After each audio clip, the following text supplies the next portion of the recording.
শিল্প নিয়ে কোনো রকম টালবাহানা সহ্য করবে না রাজ্য সরকার। স্টেট লেভেল ইনভেস্টমেন্ট সিনার্জির বৈঠকে সোমবার স্পষ্ট জানিয়ে দিলেন রাজ্যের মুখ্যমন্ত্রী মমতা বন্দ্যোপাধ্যায়। গত ফেব্রুয়ারিতে বিশ্বমঙ্গ বাণিজ্য সম্মেলনের পরে মুখ্যমন্ত্রী মমতা বন্দ্যোপাধ্যায় জানিয়েছিলেন বহু শিল্পপতি বাংলায় লগ্নির ইচ্ছে প্রকাশ করেছেন। সেই সম্মেলনের পর সোমবার প্রথমে নবান্নে প্রথম শিল্প বৈঠকে বসেন বাংলার মুখ্যমন্ত্রী মমতা বন্দ্যোপাধ্যায়। সেই বৈঠক থেকে লালফিতের জট কাটাতে মুখ্যমন্ত্রী সাফ বার্তা, যে ফাইল আটকে রয়েছে তা কেন আটকেছে, দ্রুত সেই সংক্রান্ত সমস্যা নিষ্পত্তি করতে হবে। কোনো রকম ঢিলেমি বরদাস্ত করা হবে না। কেউ যদি এই কাজে অবহেলা করেন বা নির্দিষ্ট সময়ের মধ্যে ওই কাজ না করেন তাহলে তার বিরুদ্ধে কড়া ব্যবস্থা নেওয়া হবে বলেও জানান মুখ্যমন্ত্রী। কোনো রকম any laxity or delay at the government level এটাকে টলারেট করা হবে না। অনেক ডিপার্টমেন্ট চুপচাপ নিচের তলায় অফিসারদের হাতে ছেড়ে দিয়ে বসে থাকে। তারা ব্যাং লিখছে না কাকের ঠ্যাং লিখছেন সেটার দিকে লক্ষ্য রাখেন না। একটা জিনিস মনে রাখবেন, কখনো কখনো লাল খাতার টেপে, রেড ট্র্যাপ আমরা যেটা বলি, উই মাস্ট রিমুভ ব্যুরোক্র্যাটিক হ্যান্ডেলস। এর জন্য দরকার ডিপার্টমেন্টাল ইন্টার ডিপার্টমেন্টাল কোঅর্ডিনেশন। একসাথে বসলে কাজটা ক্লিয়ার হয়ে যায়। আমরা এমএসএমইতে আগে দেখেছি, সিনার্জি যখন হতো জেলায় বসে বসে ক্লিয়ারেন্স হয়ে যেত। তা জেলায়ও ক্লিয়ারেন্স করতে হবে, প্লাস এখানেও করতে হবে। আর এখানে আমি কোনো রকম ল্যাকিউ না, কোনো রকম নেগলিজেন্স, কোনো রকম অন্য পাওয়ার, এটা আমি শুনবো না। কোথায় কাজ হচ্ছে, কোথায় শুরু হয়েছে, কোথায় আটকে আছে, আটকে থাকলে কেন আটকে আছে, তার সমাধান কি, সব দিকে কমিটিকে তীক্ষ্ণ নজর রাখতে হবে। যে দেরি করবে তাকে কিন্তু পস্তাতে হবে। নবান্নের শিল্প বৈঠক থেকে ক্ষুদ্র ও মাঝারি শিল্পের উন্নয়নে জোর দেওয়ার কথাই বলেন মুখ্যমন্ত্রী। আমি যেটা আপনাদের আগেও বলছিলাম, সব ইনভেস্টমেন্টই ইম্পর্টেন্ট। কোনো সেক্টরকে আমরা অবহেলা করি না। যে আমরা এগ্রিকালচারাল প্রোডাক্ট যেগুলো আছে বা তাদের কিভাবে সাহায্য করা যায়, সেগুলো আমরা নিশ্চয়ই বিশ্ব বাংলার একটা যে মধ্যে দিয়ে আমরা সেটা করতে পারি। বিশ্ব বাংলাটাকে এর জন্য আরো এফেক্টিভ করতে হবে। শিল্প বৈঠক থেকে স্টেট লেভেল সিনার্জি কমিটি তৈরির কথা বলেন মুখ্যমন্ত্রী। জানান, প্রতি 4 সপ্তাহ পর বৈঠক করবে এই কমিটি। দীর্ঘদিন ধরেই বহু ফাইল আটকে রয়েছে, যে কারণে আটকে বেশ কিছু ক্ষুদ্র ও মাঝারি শিল্প। সেই সমস্যার সমাধানে আধিকারিকদের তৎপর হওয়ার নির্দেশ দেন মুখ্যমন্ত্রী। ভালো করে ফাইল স্টাডি করে দ্রুত সমস্যা সমাধানের বার্তাই দেন তিনি। State level investment synergy committee, যাকে শর্টে বলা হয় SLISC, আমি বলেছিলাম বিজনেস কমিটির মিটিংয়ে BGPSে যে আমরা একটা করব যাতে সিনার্জি কমিটির মাধ্যমে যেগুলো জেনুইন প্রজেক্ট পড়ে আছে, যার জন্য কোনো বাইন্ডিংস নেই এবং যেগুলো ক্লিয়ার আছে, এবং ক্লিয়ার করবার জন্যেও যদি কারো কোনো রিকোয়েস্ট থাকে আমরা সেটা ইনভেস্টিগেশন করে দেখব। যদি দেখি properly found it is suitable, তাহলে আমরা সেটা করে দেবো। উনি বলেছেন যে উইদিন ফোর্টনাইট এই সিনার্জি কমিটি একটা করে মিটিং করবে। এটার ভিশন হচ্ছে সিঙ্গেল উইন্ডো ক্লিয়ারেন্স সিস্টেম। নিজেকে স্টাডি করতে হবে, পড়তে হবে। আমার কাছেও প্রচুর ফাইল আসে, আমাকেও পড়াশোনা করতে হয়। তো আমাকেও যদি পড়াশোনা করতে হয় তাহলে গভর্নমেন্ট অফিসার যারা আছেন তাদের তো পড়াশোনাটা করতে হবে এবং সিরিয়াসলি এটা দেখতে হবে, স্টাডি করতে হবে। আমি নিচের তলায় ছেড়ে দিলাম,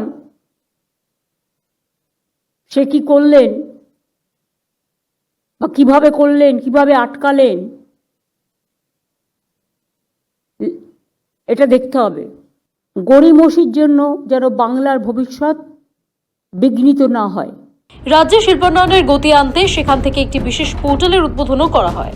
একটা পোর্টালও আমরা তৈরি করেছি, যার মাধ্যমে বিভিন্ন ইন্ডাস্ট্রি ইনভেস্টার্স আমাদেরকে পোর্টালের মাধ্যমে ওদের প্রজেক্ট প্রপোজাল কি আছে এবং কোথায় কোনো কাজ আটকে আছে অথবা কিভাবে ওদের এক্সপেকটেশনস আমাদের থেকে আছে, এটা পোর্টালের মধ্যেও জানাতে পারবেন, যেটা বিভিন্ন ডিপার্টমেন্ট দেখতে পারবে, ওরা ইন্টারভিন করতে পারবে, টাইমলি ডিসপোজ করতে পারবে এবং ফোর্টনাইটলি লেভেলে আমরা পোর্টাল থেকেও যে ইনফরমেশনগুলো পাবো ওটাকে আমরা যাতে টাইমলি সলিউশন দিতে পারি, এটা কমিটি সিদ্ধান্ত নেবে।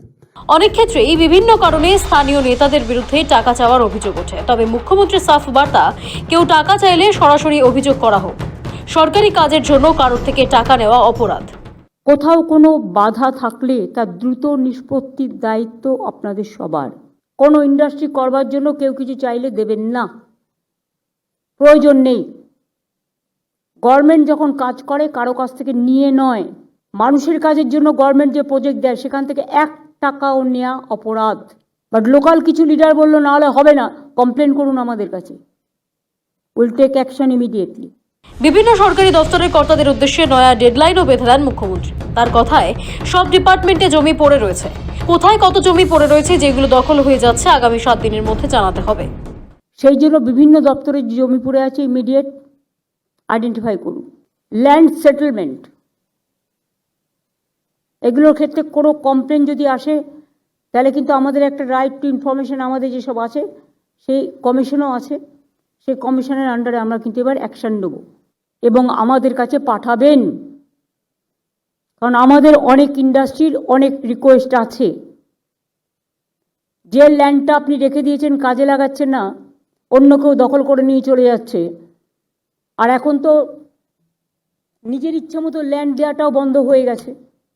সুতরাং যেগুলো পড়ে আছে সেই ডিপার্টমেন্টগুলো আমাদের নজরে আছে, সেগুলো আমাদের কাছে আগামী 7 দিনের মধ্যে পাঠাতে বলে দেবো।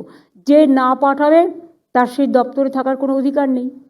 এখন রাজ্যে অনেক শিল্পপতি বিনিয়োগ করার জন্য আগ্রহ প্রকাশ করেছেন। রাজ্য জুড়েই বিভিন্ন জেলায় এই শিল্প স্থাপন এবং বিনিয়োগের কাজ চলছে বলেও জানান মুখ্যমন্ত্রী।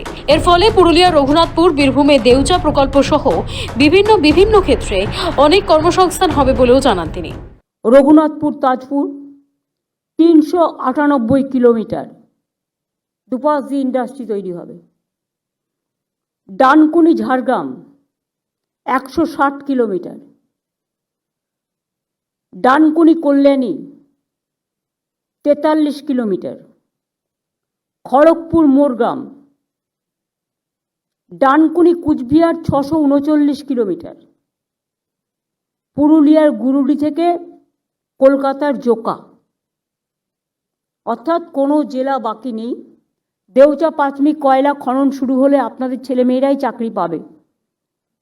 যে জায়গাগুলো এখনো নেওয়া হয়নি কিন্তু আমাদের দরকার, সেই জায়গাগুলো যারা দিতে রাজি হবেন আমরা আস্তে আস্তে তাদের চাকরি দিয়ে কম্পেনসেশন যেটা আমরা প্যাকেজ করেছি সেটা দিয়ে ক্ষতিপূরণ, চাকরি, তাদের স্কুল হবে, তাদের কলেজ হবে, তাদের হাসপাতাল হবে, তাদের এরিয়া ডেভেলপমেন্ট হবে।